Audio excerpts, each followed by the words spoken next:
کیا وہ جسم لاشا پڑا ہوا ہے مگر زندہ ہے، جان ہے. کسی کو نظر آئے تو دیکھ لے، سمجھ آئے تو دیکھ لے. بعض دفعہ سمجھا بھی دیتا ہے، وہ دکھا بھی دیتا ہے. امام مالک نے حدیث بیان کی 46 سال کے بعد 2 صحابیوں کی قبر کھلی. ایسے ہزاروں واقعات ہیں، میں ایک واقعہ بتا رہا ہوں، یہ حدیث میں ہے. 46 سال گزر گئے تھے، وہ دونوں صحابی ایک ہی قبر پہ تھے. ایک تھے عمر بن جموح اور دوسرے تھے عبداللہ بن عمر، دونوں انصاری تھے رضی اللہ عنہما. سیلاب آیا تو قبر تھوڑی سی کھل گئی، پانی گھس گیا.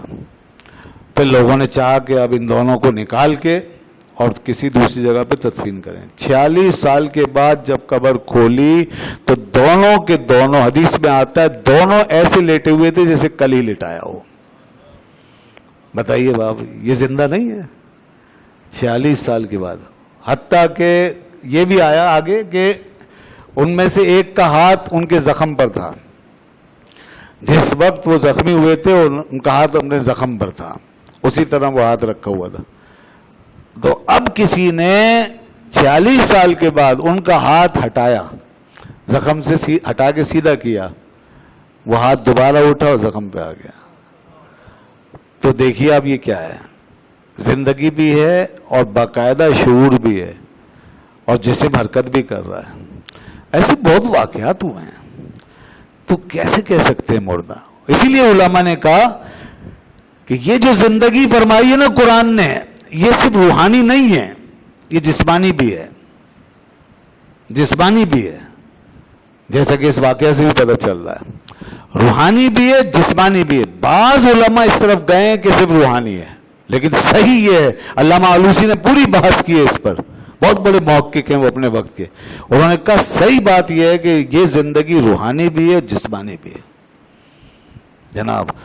اور تفسیر مظہری میں تو لکھا ہے کہ یہاں تک بھی ہے کہ اللہ تعالیٰ چاہے تو یہ اپنی قبر سے نکل کے جاتے بھی ہیں، جہاں چاہے جاتے. ان اللہ تعالیٰ یوتی لارواحہم قوت الاجساد، فرمایا اللہ تعالیٰ ان کو قوت اجساد عطا فرماتا ہے، یعنی جو جسمانی جیسے نظام کے تحت تھا نا دنیا میں، اس طرح کی قوت پھر ان کو دے دیتا ہے. تو وہ فیذبون ہے تو یشاؤون من السماء والارض والجنت، تو وہ جہاں چاہیں چلے جاتے ہیں، جنت میں، آسمانوں میں، زمین میں، جہاں چاہتے ہیں جاتے ہیں.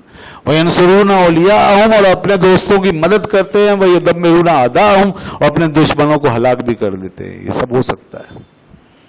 تو یہ ہے، ہم تو اب لوگ تو سب زندہ مردہ کے چکر میں پھنس گئے. ہمارے علماء تو یہاں تک لکھ کر چلے گئے ہیں، اور دنیا نے بہت سی ایسی واقعات لکھے، ایسے تجربات بیان کیے کہ ایسا ہو چکا ہے. تو یہ ہے.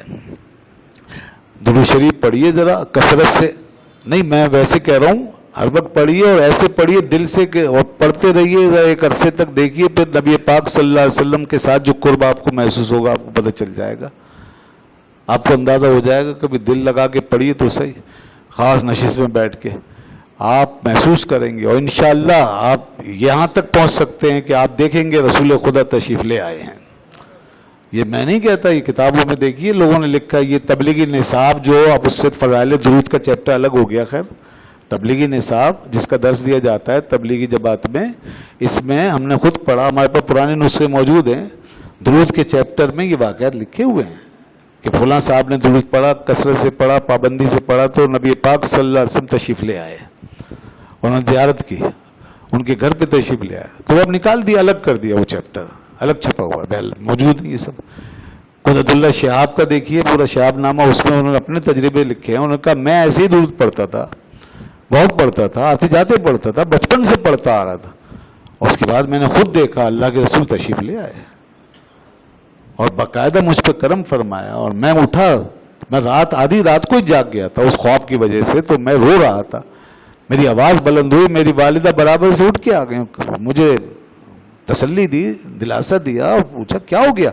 تو پھر میں نے بتایا، تو انہوں نے اس وجہ سے بھی تصدیق کی کہ ہاں تمہارے کمرے میں خوشبو بھی آ رہی ہے، اور رات میں نے تمہارا سر دیکھا تھا، اس میں تیل نہیں تھا، خشک تھا، اور ابھی تیل لگا ہوا ہے، تمہارا سر گیلا ہو رہا ہے اور تیل کے آثار ہیں، تو اس کا مطلب ہے کوئی واقعہ ہو چکا ہے. یہ شہاب نے لکھا ہے. تو یہ کیا ہے؟ دیکھیں نا اب، یہ زندگی نہیں تو اور کیا. اور اس ذات کی بات کر رہے ہیں ہم تو جو ساری زندگیوں کا مرکز ہے، جس کے دروازے سے سب کی زندگیاں تقسیم ہوتی ہیں. حضور تو زندگیاں دینے آئے ہیں. یہ تو حضور کے غلام ہیں جو آپ کے نام پہ سر کٹاتے ہیں. اللہ فرماتا ہے یہ سب زندہ ہیں، ان کو مردہ مت کہو. خود رسول اللہ کی حیات کیا ہوگی؟ سبحان اللہ.